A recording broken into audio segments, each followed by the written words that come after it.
Hello friends, ঘরে বাইরে চ্যানেলের পক্ষ থেকে সবাইকে জানাই অনেক অনেক শুভেচ্ছা ভালোবাসা। আজকে আবার আমরা আপনাদের সামনে হাজির হয়েছি একটি নতুন ভিডিও নিয়ে। হ্যাঁ বন্ধুরা, আজকের ভিডিওটি পুরীর যে সমস্ত বিখ্যাত দর্শনীয় সাইট সিনগুলো আছে তার উপরে একটা ছোট্ট ভিডিও। আজকের ভিডিওটি আপনার পুরীর বিখ্যাত কোণার্কের সূর্য মন্দির, চন্দ্রভাগা সি বিচ, উদয়গিরি, খণ্ডগিরি, ধবলগিরি আর লিঙ্গরাজ মন্দিরের উপরে করা একটি ছোট্ট ভিডিও। আসুন বন্ধুরা, ভিডিওটি দেখে নেওয়া যাক। আর ভিডিওটি আপনারা স্কিপ করবেন না, সম্পূর্ণটা দেখুন। আশা করি আপনাদের সকলেরই ভালো লাগবে। সকাল সকাল আমরা পুরী থেকে গাড়ি নিয়ে রওনা দিয়েছি। প্রথম যাব, আমরা গ্রুপে 12 জন আছি, তার জন্য আমরা ফোর্সের একটি টেম্পো ট্রাভেলার গাড়ি ভাড়া করে নিয়েছি চন্দ্রভাগা সি বিচ হয়ে কোণার্কের সূর্য মন্দিরে। আর আপনারা জানেনই আমাদের সাথে এবার আছে স্পেশালি সায়ন্তন। জীবনের প্রথমবার ওর এই সমস্ত দর্শনীয় স্থানগুলো দর্শন করা হবে, কারণ ওর বয়স আপনারা জানেনই মাত্র 6 মাস। আগের ভিডিওগুলোতেও আপনারা দেখেছেন বন্ধুরা, উড়িষ্যার রাস্তাগুলো, বিশেষ করে হাইওয়ে বাইপাস রাস্তাগুলো খুবই সুন্দর আর অনেকটাই চওড়া, যানজট মুক্ত। এটা কিন্তু বন্ধুরা চন্দ্রভাগা সি বিচের আগে ফরেস্টের ভিতর দিয়ে রাস্তা।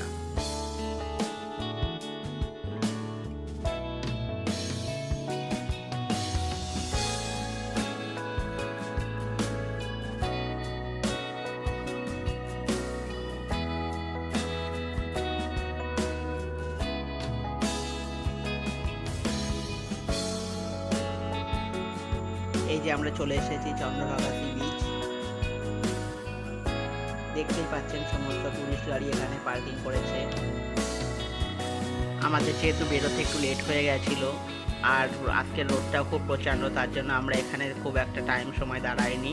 আমরা ফেরার পথে যদি সম্ভব হয় আমরা এখানে একটু সময় কাটাবো। আমরা এখান থেকে রওনা দিয়েছি কোণার্কের সূর্য মন্দিরের দিকে।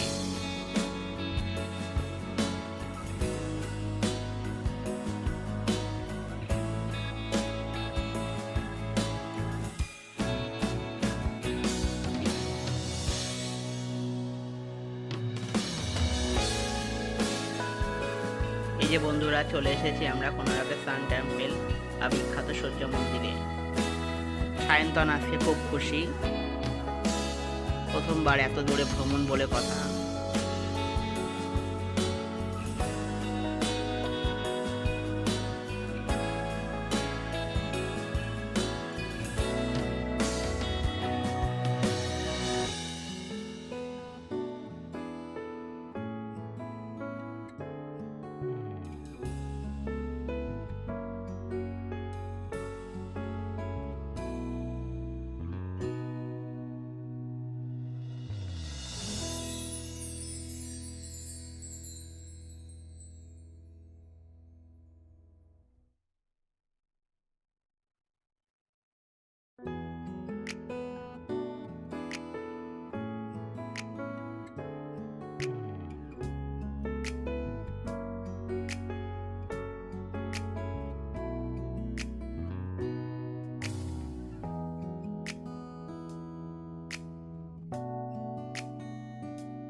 এই যে বাঁদিকে টিকিট কাউন্টারের লাইন, আমাদের গ্রুপের অনেকে গেছে টিকিট কাটতে। আমি একটু ভিডিও করছিলাম, তার জন্য আর যাইনি।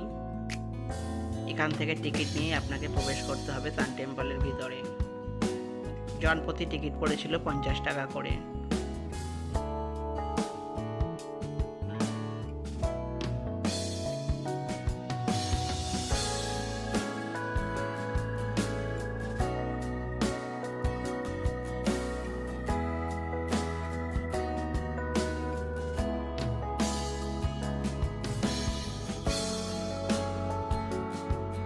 এই যে আমাদের গ্রুপের হাফ মেম্বার এখানে, বাকিগুলোকে এবার খুঁজতে হবে।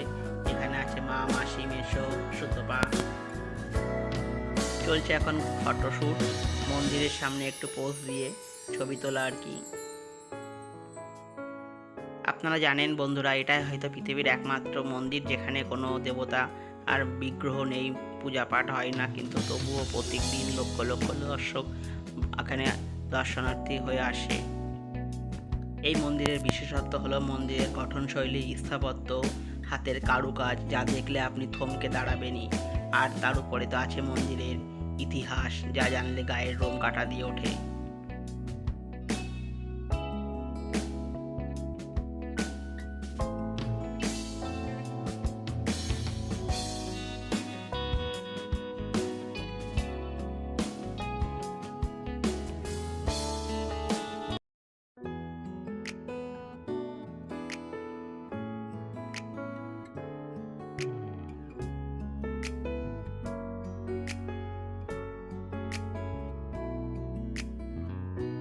মন্দিরের ভিতরে অদ্ভুত গঠনশৈলী নকশা দেখা যায়, তবে আমার দেখে মনে হয়েছে এগুলি সবই জ্যামিতি।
আমরা এখন চলে এসেছি মন্দিরের পেছনের দিকে।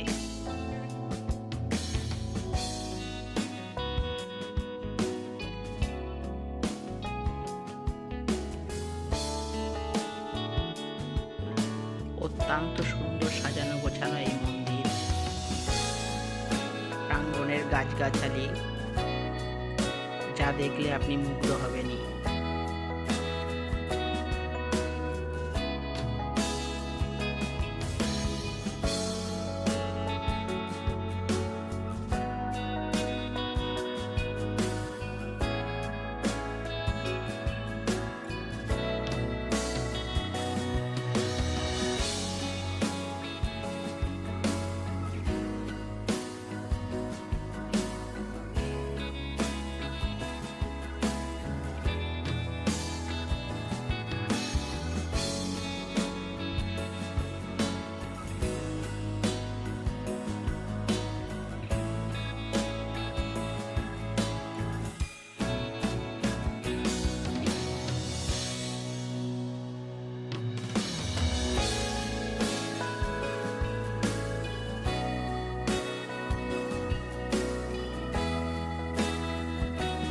এই যে বন্ধুরা, সায়ন যেহেতু একটু বিজ্ঞানী গোছের লোক, ওর আবার সবকিছু একটু হাত দিয়ে দেখতে হয়, পরীক্ষা করে।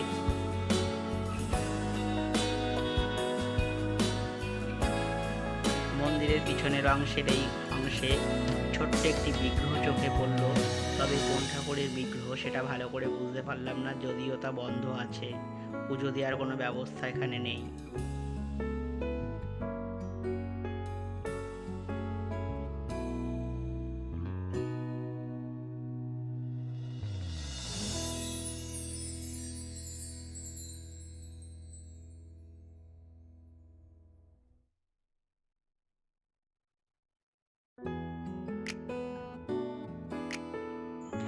এই যে বন্ধুরা, সান টেম্পলের মন্দিরের প্রধান প্রতীক সেই বিখ্যাত সূর্য ঘড়ি বা রথচক্র। এই চাকার ভিতরে সূর্যের অবস্থান দেখে নির্ণায়করা সময় গণনা করতে পারে।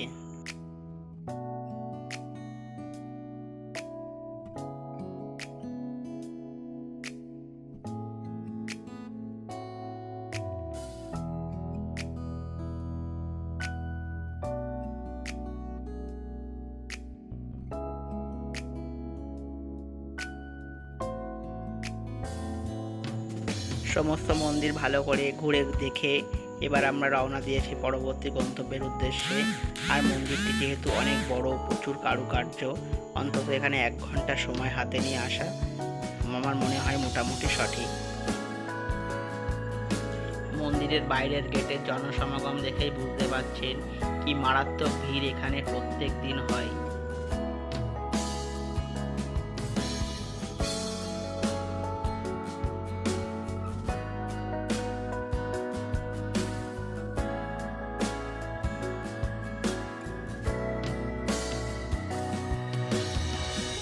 এই পার্কিং স্পেসের এখানে সান টেম্পল থেকে আপনি কোনো কিছু কেনাকাটা করতে চাইলে অবশ্যই কেনাকাটা করে নিতে পারেন, তবে অবশ্যই দরদাম করে নিতে ভুলবেন না।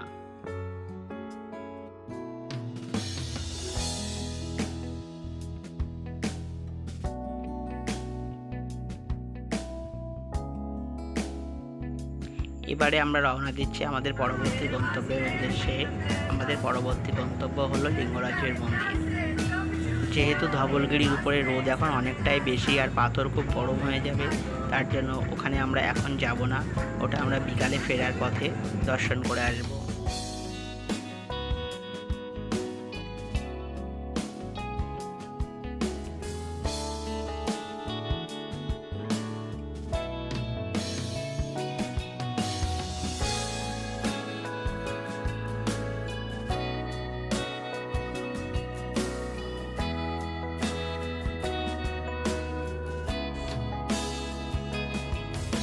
এই যে বন্ধুরা, চলে এসেছি আমরা লিঙ্গরাজের মন্দিরে। তবে যেহেতু এই মন্দিরে ফোন ব্যবহার করা, ফোন ব্যবহার করা কঠোরভাবে নিষিদ্ধ, তার জন্য এই মন্দিরের ভিতরে বেশি ভিডিও করতে পারিনি। যেটুকু বাইরে থেকে করতে পেরেছি আপনাদের সামনে সংক্ষেপে তুলে ধরলাম।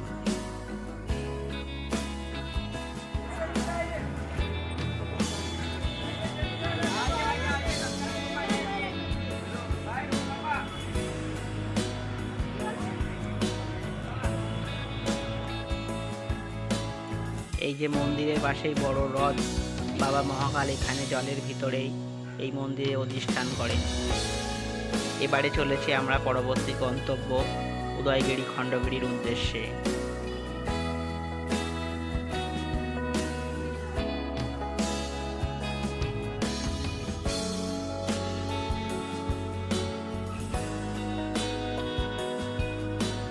এই যে বন্ধুরা, চলে এসেছি আমরা খণ্ডগিরির সামনে। এই উদয়গিরির খণ্ডগিরির গুম্ফাগুলোর কথা ইতিহাসের বইতে ছোটবেলায় আমরা পড়েছিলাম, সেগুলোই আজকে আপনাদের সামনে আমরা তুলে ধরলাম।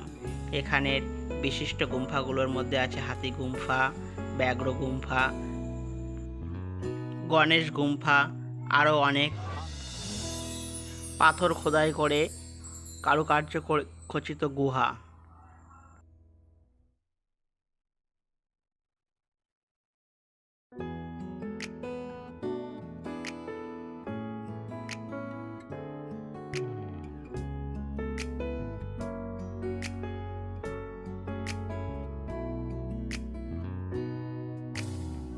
আমরা সকলেই জানি বর্তমান যুগের এই সমস্ত গুহাগুলি ইতিহাসের অমূল্য সম্পদ।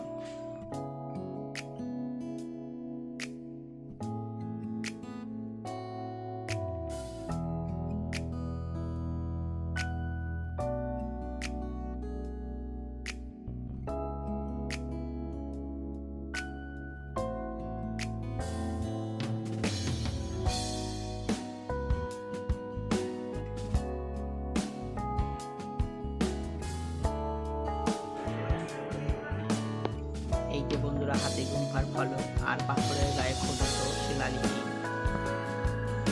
আপনারা সকলেই জানেন এই সমস্ত শিলালিপির ঐতিহাসিক গুরুত্ব কতটা।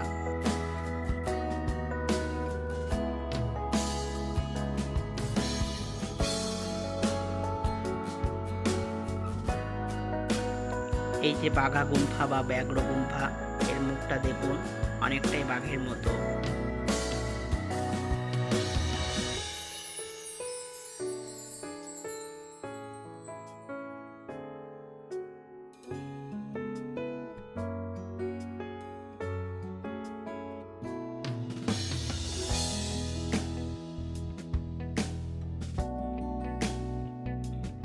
উদয়গিরি খণ্ডগিরির উপর থেকে দেখা এক নজরে উড়িষ্যার ভুবনেশ্বর সিটি।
দেখুন বন্ধুরা, এই সমস্ত গুহার পাথরের গায়ে খোদাই করা মূর্তিগুলির কারুকার্য দেখলে শুধু অবাক হয়ে তাকিয়ে থাকতে হয়।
এই যে বন্ধুরা, আমরা উদয়গিরি থেকে চলে এসেছি খণ্ডগিরি পর্বতের দিকে।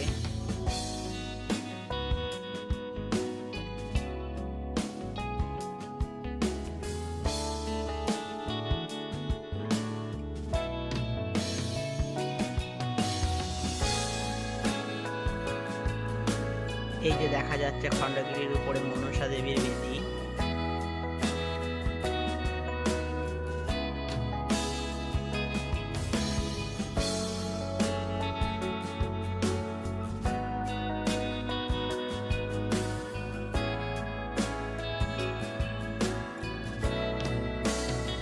খণ্ডগিরি পর্বতের উপর থেকে ক্যামেরার লেন্সে দেখা উদয়গিরি পর্বত ও উড়িষ্যার ভুবনেশ্বর শহর।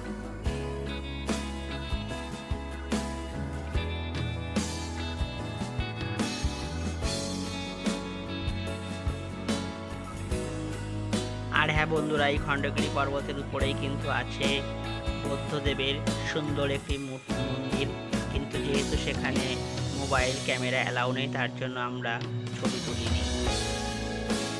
দেখুন বন্ধুরা, খণ্ডগিরি পর্বত থেকে নেমে এই অংশটি কিন্তু একেবারে দার্জিলিং জুর সামনে যেমন লাগে তেমনই মনে হচ্ছে।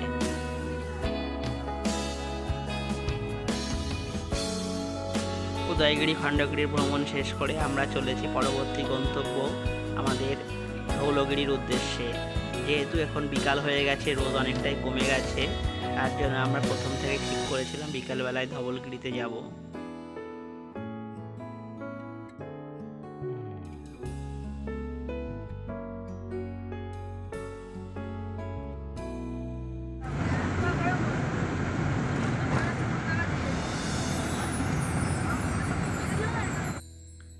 আমরা ইতিমধ্যে পৌঁছে গেছি ধবলগিরির সামনে। আর ধবলগিরির সামনের এই অংশটাও দেখুন একেবারে দার্জিলিংয়ের মতো।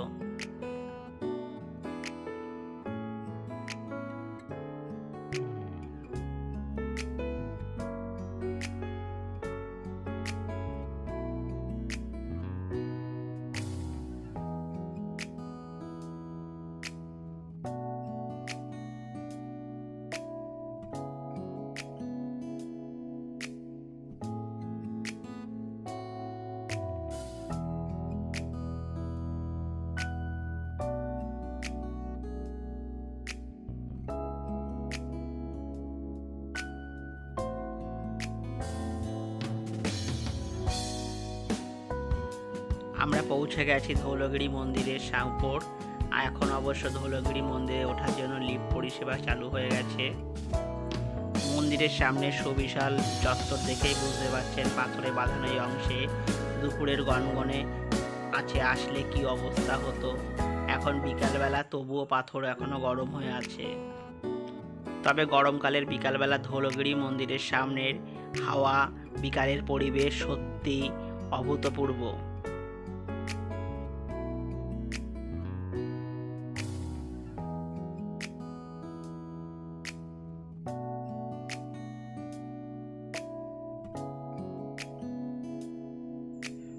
এই যে বন্ধুরা, ধৌলগিরি পর্বতের উপর থেকে দেখা যাচ্ছে এই সেই বিখ্যাত কলিঙ্গ যুদ্ধের প্রান্তর, আর সেই দয়া নদী যার প্রান্তরে সংগঠিত হয়েছিল কলিঙ্গ যুদ্ধ। কথিত আছে কলিঙ্গ যুদ্ধের ফলে এই দয়া নদীরই জল রক্তে লাল হয়ে গেছিল, যা দেখে ধৌলগিরির উপর থেকে সম্রাট অশোকের মন গভীরভাবে ব্যথিত হওয়ার পরই তিনি যুদ্ধ ছেড়ে বৌদ্ধ ধর্মের আশ্রয় নেন, হিংসা ছেড়ে শান্তির বাণী প্রচার করেন, আর এখানে ধৌলগিরি মন্দিরের উপরে সাঁচি স্তূপ করে তোলেন। এই সেই বিখ্যাত কলিঙ্গ যুদ্ধের প্রান্তর।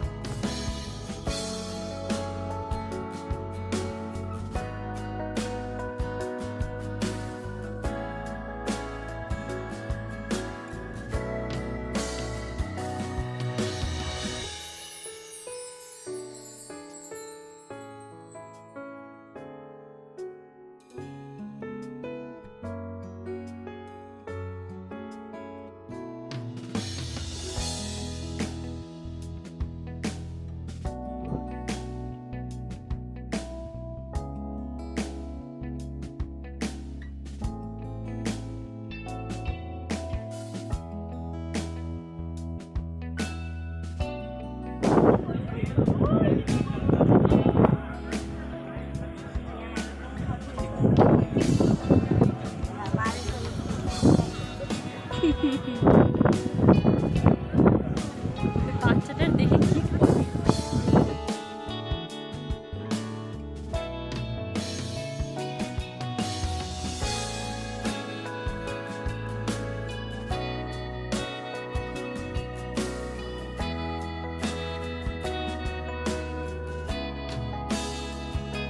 ধৌলগিরি সাঁচি স্তূপ দর্শন করে বন্ধুরা এবার আমরা আমাদের হোটেলের দিকে ফিরে যাচ্ছি, পুরীর দিকে।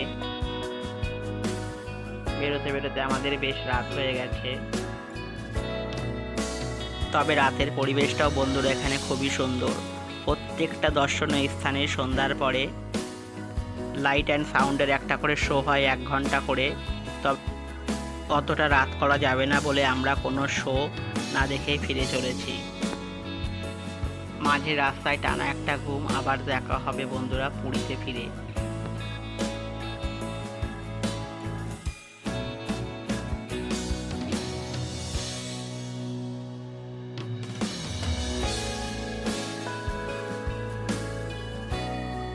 এই যে বন্ধুরা, আমরা পুরীর মেরিন ড্রাইভ রাস্তায় প্রবেশ করেছি।